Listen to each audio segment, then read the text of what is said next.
రాష్ట్రంలో కొందరు ఐఏఎస్లు సహచార ఉద్యోగులను కించపరిచే విధంగా వ్యవహరిస్తున్నారని కేఆర్ సూర్యనారాయణ హెచ్చరించారు.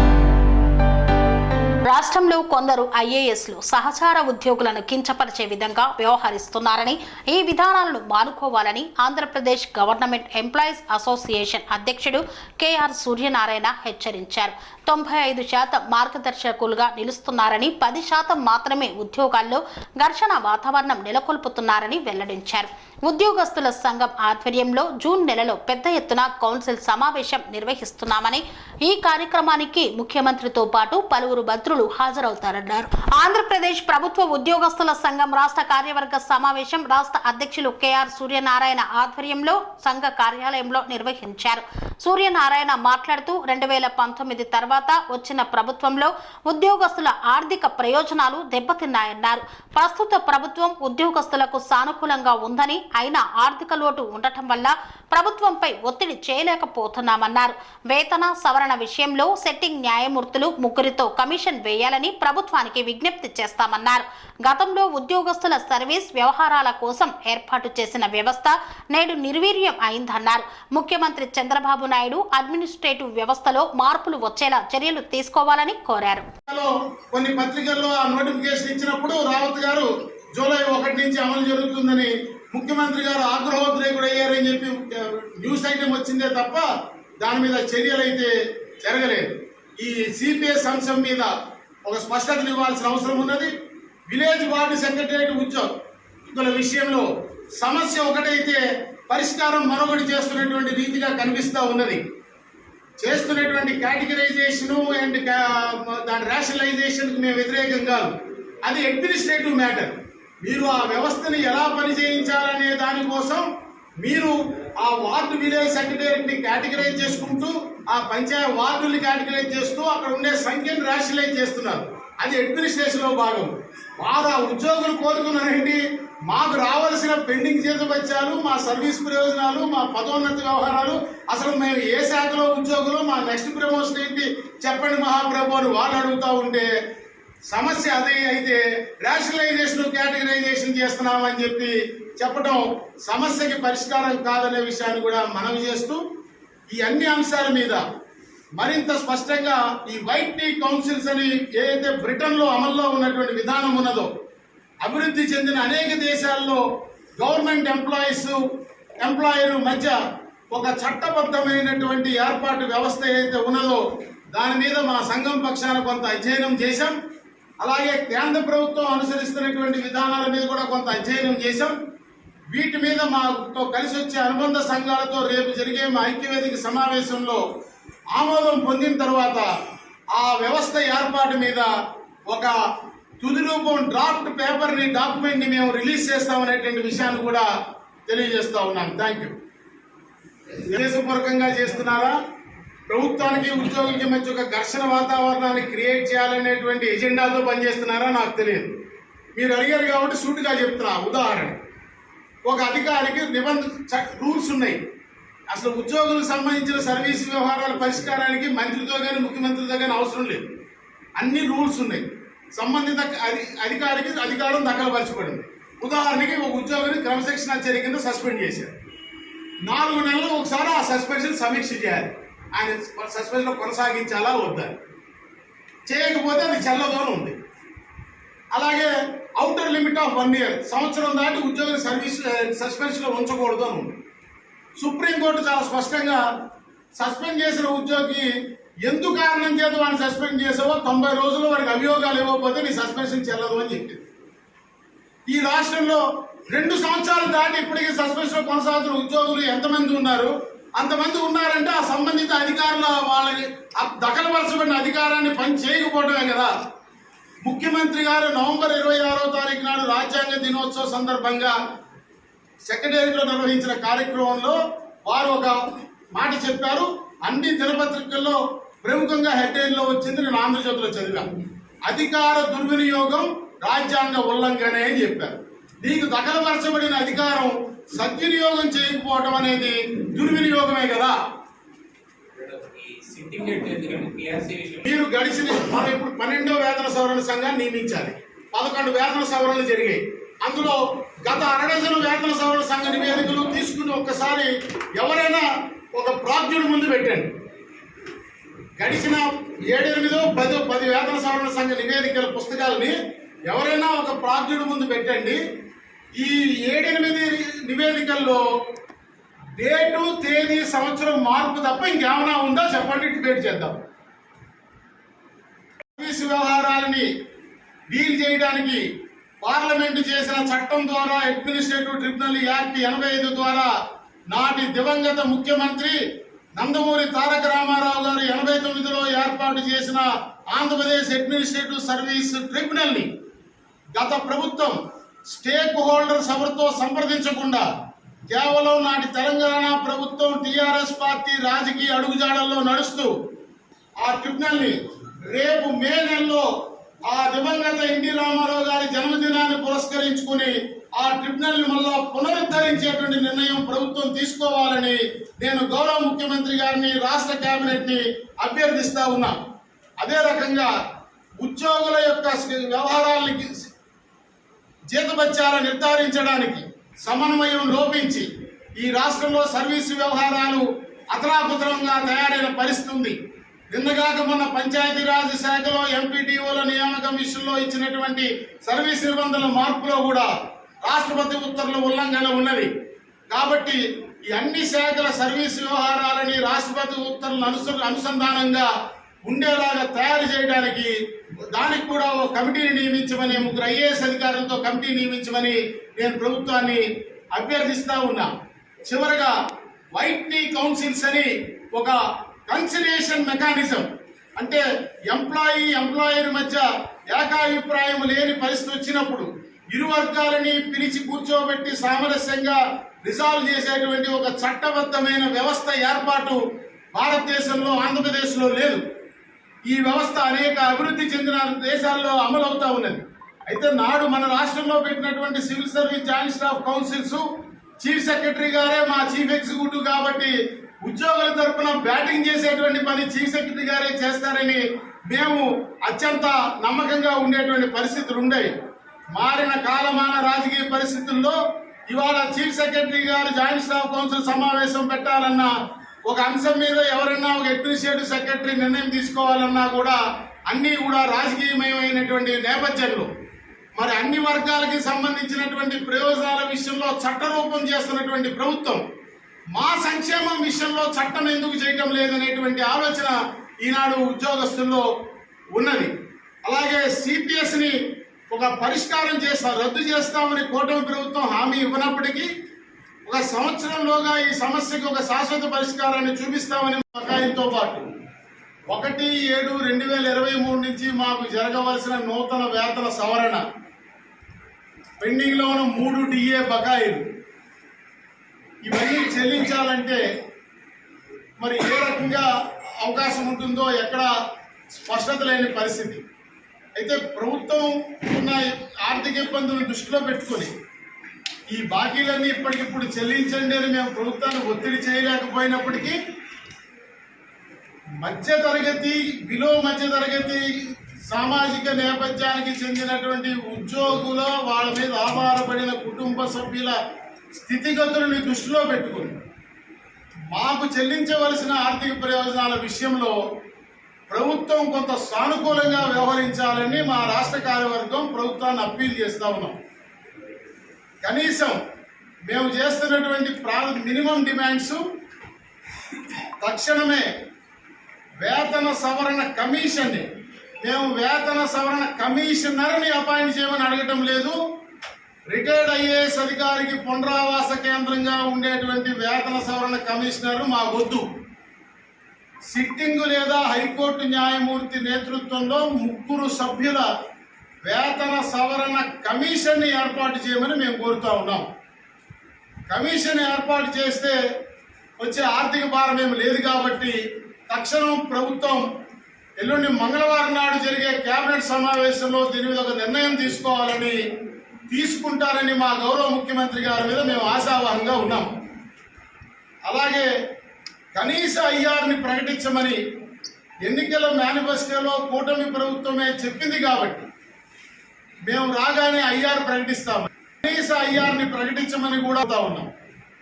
ఒక డిఏ అయినా మాకు రిలీజ్ చేయాల్సినటువంటి అవసరం ఉన్నది.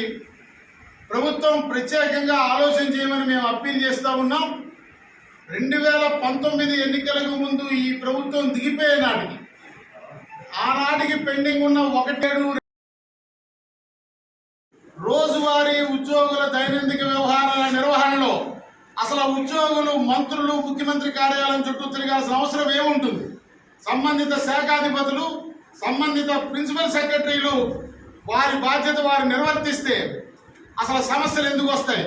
ఎక్కడైనా రూల్కి విరుద్ధంగానో రూల్కి మినహాయింపు కావాలంటే ముఖ్యమంత్రి గారి దగ్గరికి వెళ్ళాలి తప్ప సాధారణంగా జరగాల్సిన పనులు చేయటం లేదు. చాలా మంది ఐఏఎస్ అధికారులు పాత్రికేయ మిత్రులను కూడా వినమ్రంగా అభ్యర్థిస్తూ ఉన్నా ఈ విషయాన్ని ప్రత్యేకంగా మీరు ఫోకస్ చేయమని కోరుతా ఉన్నా. చాలా మంది ఐఏఎస్ అధికారులు గ్రూప్ 1 అధికారులు సందర్శకుల వేళల్ని పాటించడం లేదు. విజిటింగ్ అవర్స్ అనేవి సెక్రటేరియట్ లో ఫాలో అవటం లేదు. ఏ ఐఏఎస్ అధికారి సరైన టైం ఇవ్వటం లేదు.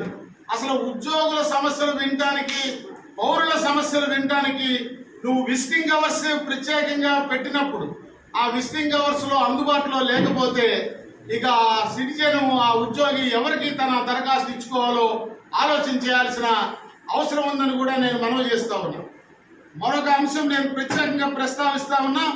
దీనివల్ల కొంతమంది అధికారులకి మా మీద కోపం వచ్చినా సరే ఎట్లా అయితే ఆంధ్రప్రదేశ్ రాష్ట్రంలో ఉద్యోగులకి మా ప్రవర్తన నియమావళి కోడ్ ఆఫ్ కాండక్ట్ రూల్స్ ఉంటాయో మేము మా ప్రవర్తన నియమావళిని ఎక్కడైనా ఉల్లంఘిస్తే మా మీద క్రమశిక్షణా చర్యలు తీసుకుంటారో అదే రకంగా ఆల్ ఇండియా సర్వీస్ అధికారులకు కూడా వారి కాండక్ట్ రూల్స్ 1968లో ఫ్రేమ్ చేశారు. దీనిలో 1995లో నాటి పరిస్థితుల్ని గమనించి కేంద్ర ప్రభుత్వం ఒక నిబంధనని కొత్తగా జోడించింది. అఖిల భారత సర్వీస్ అధికారులు తమ విధి నిర్వహణలో వారి దగ్గరికి వచ్చిన వారితో కర్టీసియస్ మేనర్గా అంటే గౌరవప్రదంగా వ్యవహరించాలని shall not adopt dilatory tactics in his dealings with the public or otherwise అని చాలా స్పష్టంగా చెప్పారంటే మర్యాదపూర్వకంగా వ్యవహరించమంటే అర్థం కనీసం అపాయింట్మెంట్ ఇవ్వకుండా వచ్చిన విజిటర్ని కూర్చోమని అననటువంటి మానసిక స్థితిలో అగౌరవంగా కొంతమంది అఖిల భారత సర్వీస్ అధికారులు వ్యవహరిస్తూ ఉన్నారు. ఆ అఖిల భారత సర్వీస్ అధికారులందరికీ సూటిగా చెప్తా ఉన్నాను. ఆంధ్రప్రదేశ్ ప్రభుత్వ ఉద్యోగుల సంఘం పక్షాన ఆఫీస్ సబార్డినేట్ నుంచి అఖిల భారత సర్వీస్ చీఫ్ సెక్రటరీ గారి వరకు ఈ రాష్ట్రంలో ఉద్యోగులందరూ సమానమే. అందరికీ జీతం పబ్లిక్ మనీ అకౌంట్ నుంచి ఇస్తున్నారు. మీరేదో ప్రత్యేకం ఇమ్యూనిటీ ఏదో ఉంది దైవాంశ సంభూతులు అని ఎదుటి వాళ్ళని కూర్చోమంటానికి కూడా అహంభావం ప్రదర్శించవద్దని నేను మనవి చేస్తా ఉన్నాను. కొంతమంది ఐఏఎస్ అధికారులు సమీక్షా సమావేశాల్లో ముఖ్యంగా కొంతమంది మున్సిపల్ కమిషనర్లు గ్రామ వార్డు సచివాలయ శానిటేషన్ కార్యదర్శులు తెల్లారుజామున 5ంటికి ఆడపిల్లలు చంకలో చంటి పిల్లలు వేసుకుని పనిచేస్తున్నటువంటి వాళ్ళతో కొంతమంది ఐఏఎస్ అధికారులు అయితే జాయింట్ కమిషనర్ ర్యాంక్ ఆఫీసర్లు కూడా కాన్ఫరెన్సుల్లో యూస్లెస్ ఫెలోస్ అనే పదం వాడుతూ ఉన్నారు. మరొకసారి ఈ రాష్ట్రంలో ఏ ఐఏఎస్ అధికారి అయినా తన సహచరుడు nobody is subordinate to you, all are your colleagues, నీకు ఎవరు సబార్డినేట్ కాదు, అందరూ నీకు సహచరులే అనేటువంటి భావనతో ఐఏఎస్ అధికారులు పనిచేయాలి. మరొకసారి ఎవరైనా ఐఏఎస్ అధికారి తనతో పాటు పనిచేసే సహచరుని యూస్లెస్ ఫెలో అనే ఇంకోటనో అగౌరవంగా అమర్యాదగా పదం వాడితే ఖచ్చితంగా ఆంధ్రప్రదేశ్ ప్రభుత్వ ఉద్యోగుల సంఘం 24 గంటల్లో ఆ ఐఏఎస్ అధికారి ఛాంబర్ని ముట్టడిస్తామనేటువంటి విషయాన్ని కూడా ఈ సందర్భంగా తెలియజేస్తా ఉన్నాం. ఒక మంచి వాతావరణంలో ఈ రాష్ట్రం ముందుకు వెళ్లాల్సినటువంటి పరిస్థితిలో ఉద్యోగం తమ విధి నిర్వహణ చేసేటువంటి పరిస్థితుల్ని కల్పించాల్సిన అవసరం ఉన్నది. ఏ ఒక్క శాఖలో కూడా సర్వీస్ నిబంధనలు సక్రమంగా అమలు కాక గ్రీవెన్స్ రిట్రెసల్కి ఒక మెకానిజమే లేదు. మేము ఈరోజు చాలా స్పష్టంగా ప్రభుత్వానికి చెప్తున్నాం.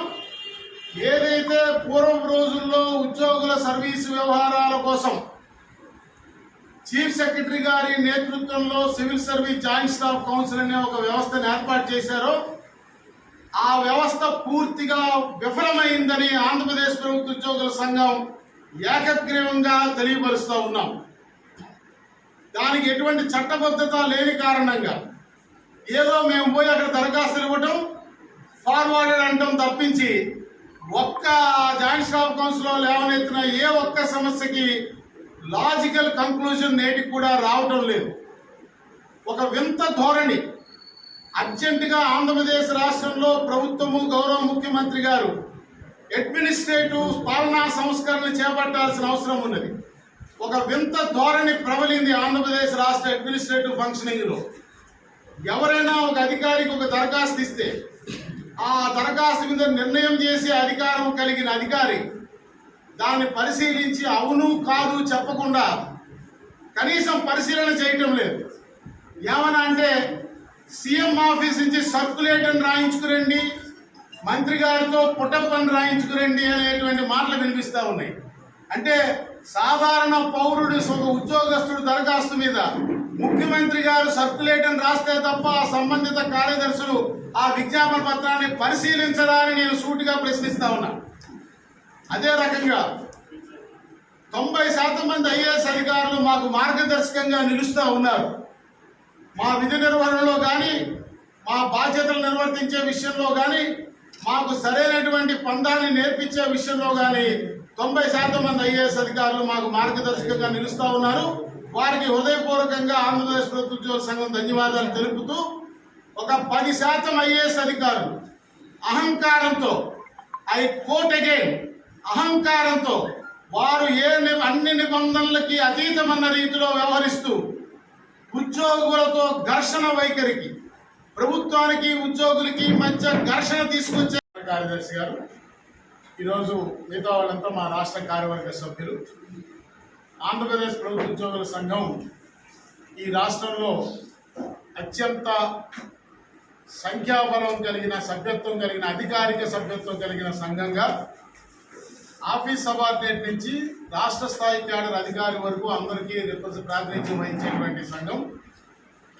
ఈరోజు మా రాష్ట్ర కార్యవర్గ సమావేశం జరుపుకొని కొన్ని విధాన నిర్ణయాలు తీసుకుని వాటి మీద పత్రికాముఖంగా ఉద్యోగులకి తెలియపరచాలనే ఉద్దేశంతో ఈ పత్రికా సమావేశాన్ని ఏర్పాటు చేయడం జరిగింది. ప్రప్రథమంగా మా సంఘం యొక్క కాలపరిమితి జూన్ నెలలో, ప్రస్తుతం ఉన్న రాష్ట్ర సంఘ కాలపరిమితి జూన్ నెలలో ముగుస్తుంది కాబట్టి జూన్ నెలలో 5, 9, 11, 13 లేదా 15 ఈ 5 తేదీల్లో ఒకరోజు గౌరవ ముఖ్యమంత్రి చంద్రబాబు నాయుడు గారికి ఏ రోజు కన్వీనియంట్ అయితే వారిని ముఖ్య అతిథిగా ఆహ్వానించి విజయవాడలో మా రాష్ట్ర కౌన్సిల్ సమావేశం ఏర్పాటు చేయాలని ఈరోజు మేము ఏకగ్రీవంగా తీర్మానం చేసుకోవడం జరిగింది. దీనికి సుమారుగా 26 జిల్లాల నుంచి, తాలూకా స్థాయి నుంచి మా సంఘ ప్రతినిధులు, మరి క్రియాశీలక సభ్యులు, మా సంఘంతో కలిసి పనిచేసేటువంటి అనుబంధ సంఘాల కార్యవర్గ సభ్యులు 10,000 మంది ప్రతినిధులు హాజరవుతారని ప్రాథమికంగా ఈనాటి కార్యవర్గ సమావేశంలో అభిప్రాయపడటం జరిగింది. అలాగే ఈరోజు ఉద్యోగులకు సంబంధించినటువంటి అనేక రకాల ఆర్థిక ప్రయోజనాలు గత 5 సంవత్సరాలుగా పేరుకుపోయి అవి సుమారుగా 25,000 కోట్ల రూపాయలు అక్యుములేట్ అయిపోయినటువంటి నేపథ్యంలో మరి ఆనాడు మేము ఉద్యోగుల ఆర్థిక ప్రయోజనాల చెల్లింపుల్ని చట్టబద్ధం చేయమని కోరామని, జీతాలు పెన్షన్లు 1వ తారీఖు ఇచ్చేదానికి చట్టం చేయమని గవర్నర్ని కలిసామని, మా సంఘం మీద, నా మీద వ్యక్తిగతంగా, నా కుటుంబం మీద నాటి ప్రభుత్వం చేసినటువంటి అరాచకం, దుర్మార్గం మీకు అందరికీ తెలిసిన విషయమే. అయితే ఏదైతే మా సంఘం ముందు చూపుతో చెప్పిందో, చాలామంది నాడు అవగాహన రాహిత్యంతో మా సంఘాన్ని, నన్ను వెటకారం చేశారు. ఈరోజు ఈ 25,000 కోట్ల పేరుకుపోయిన బకాయిల చెల్లింపు ఏ రకంగా జరుగుతుందనేటువంటి ప్రశ్నకి అటు ప్రభుత్వ పక్షాల నుంచి కానీ, ఇటు ఉద్యోగుల నుంచి కానీ, ఉద్యోగ సంఘాల వ్యవస్థ నుంచి కానీ ఎవరి దగ్గర సమాధానం లేని పరిస్థితి ఏర్పడింది. చట్టం లేదు కాబట్టి కోర్టుకు వెళితే యాజ్ ఎర్లీ యాజ్ పాసిబుల్ చెల్లింపు చేయమన్నాం తప్ప అంతకు మించి ఒక నిర్దిష్టమైనటువంటి ఉత్తర్వులు ఇచ్చే పరిస్థితి లేని వాస్తవిక స్థితి ఉన్నది. అందువల్లనే ఆనాడు మేము చట్టం చేయమని కోరడం జరిగింది. సరే, ఇప్పుడు ప్రభుత్వం ఉద్యోగులకి పట్ల సానుకూలంగా ఉన్నప్పటికీ ఉన్నటువంటి రాష్ట్ర ఆర్థిక పరిస్థితి దృష్ట్యా మంత్లీ మాకు చెల్లించవలసినటువంటి జీతాలు పెన్షన్ల చెల్లింపుకే 6,500 నుంచి 7,000 కోట్ల రూపాయలు అవసరం అవుతున్న నేపథ్యంలో స్వామి బోధానంద గోసేవ ఆశ్రమం సైథాపూర్. జ్యోతిష్యం, వాస్తుశాస్త్రం మన పూర్వీకులు మనకిచ్చిన వరం. దుర్గాదేవి, కాలభైరవ ఉపాసనతో వాక్సిద్ధి పొందిన శ్రీ శ్రీ బోధానందగిరి స్వామివారు మీకు ఎలాంటి సమస్యలున్నా, వాటిలో ముఖ్యంగా ధన నష్టం, ఆరోగ్య నష్టం, భార్యాభర్తల మధ్య గొడవలు, ప్రేమించుకున్న వారు దూరం అవడం, ఎన్ని సంబంధాలు వచ్చినా పెళ్లి ముడి పడకపోవడం, రోడ్డు ప్రమాదాలు, అప్పుల బాధలు, వ్యవసాయంలో నష్టాలు, పెద్దల మాట పిల్లలు వినకపోవడం, ఆరోగ్య శాంతి, గృహశాంతి, మనశ్శాంతి లేకపోవడం, ఇలాంటి సమస్యలు ఉన్నట్లయితే ఒక్కసారి స్వామీజీని కలవండి. మీ సమస్యలకు తగిన పరిష్కారాన్ని పొందండి. అంతేకాక అన్ని రకాల వ్యాధులకు గోపంచకవ్య మరియు మూలికా వైద్యం చేయబడును. నమ్మకంతో రండి, ఆయురారోగ్యాలతో వర్ధిల్లండి. మా అడ్రస్ స్వామి బోధానంద గోసేవ ఆశ్రమం సైథాపూర్, వీరభద్రస్వామి గుడి దగ్గర, యాదగిరిగుట్ట. సంప్రదించవలసిన నెంబర్ 9849213754 మరియు 9618034138.